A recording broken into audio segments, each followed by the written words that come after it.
Terimalah salam di dalam Dharma, Namo Sang Hyang Adi Budaya, Namo Buddhaya.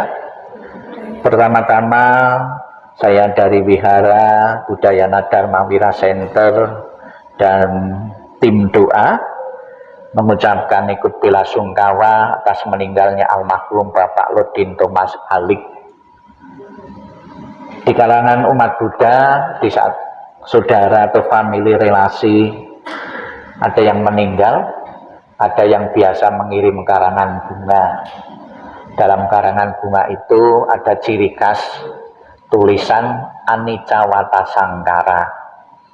Ini bahasa Pali, kalau diterjemahkan ke dalam bahasa Indonesia kurang lebih segala sesuatu yang terbentuk itu tidak kekal. Ini memberikan pesan dan nasihat kepada keluarga yang ditinggalkan untuk tidak melekati ayahnya atau famili saudaranya yang meninggal, bahwa setiap orang tanpa kecuali orang tua kita sendiri harus tunduk pada hukum ketidakkekalan, ketidakabadian. Sang Buddha mengajarkan seseorang yang lahir, berkembang, akhirnya mengalami kematian. Istilah kematian di sini adalah kematian fisik jasmaninya. Arus kesadarannya atau rohnya tetap akan melanjutkan ke alam-alam berikutnya sesuai dengan timbunan kebaikan-kebaikan yang diperbuat oleh seseorang. Di saat kita melayat, kita sering bertanya kepada keluarga yang sedang berduka, kok meninggal usia berapa, kok meninggal sakit apa, seolah-olah meninggal itu ditentukan usia tertentu dan sakit-sakit tertentu. Namun dalam kenyataan tidak selamanya. Di tempat penjualan peti mati kita bisa belajar tentang kematian. Penjual peti sudah tahu menyediakan ada peti mati yang ukuran kecil, sedang, dan besar.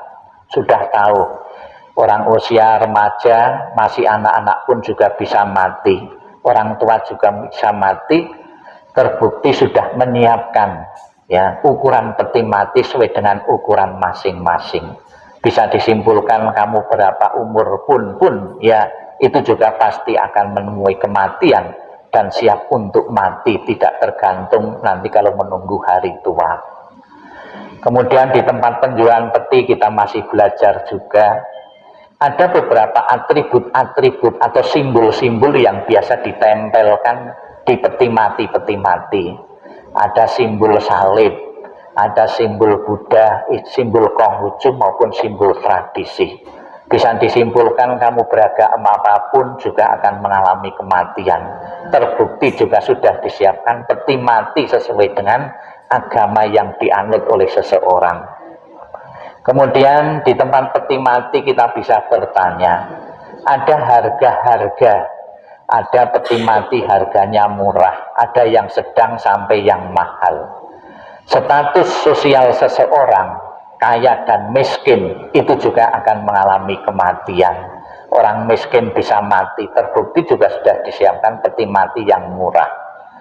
Kemudian yang menengah, konglomerat, pengusaha pun juga akan mengalami, terbukti juga sudah disiapkan peti mati yang harganya mahal. Jadi hukum kematian adalah hukum universal, siapapun pasti akan mengalami kematian. Bapak Ibu saudara sekalian yang saya hormati, tanpa kecuali almarhum Bapak Lodin Thomas Halik telah meninggalkan keluarga ini. Namun yakinlah, kebaikan-kebaikan yang beliau kumpulkan tentunya akan menentukan arah kelahiran-kelahiran beliau di alam-alam yang lain.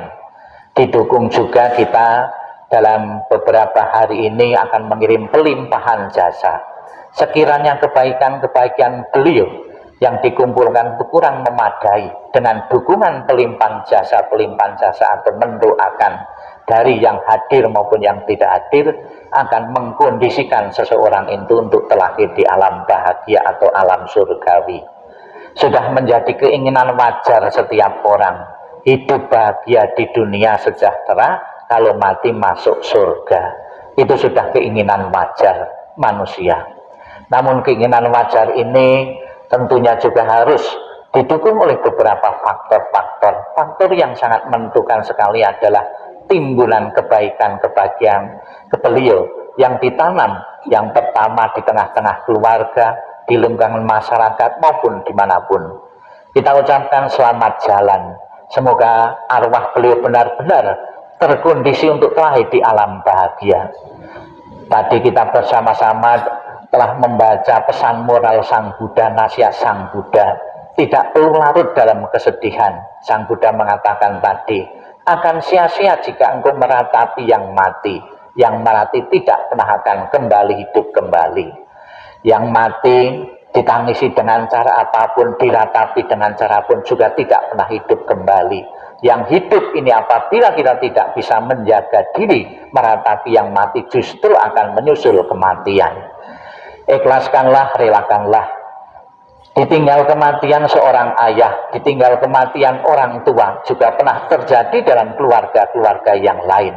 Pada mulanya memang mereka sedih, tidak bisa menerima, namun melalui proses waktu dan proses pemahaman dhamma yang benar, siapapun yang pernah lahir pasti akan mengalami kematian, pasti keluarga pun dengan rela sepenuhnya akan merelakan beliau. Kita ucapkan selamat jalan almarhum Bapak Ludin Thomas Halik. Semoga jalan yang penuh terang dan lapang, dan keluarga besar yang ditinggalkan segera mengikhlaskanmu. Sadu, sadu, sadu.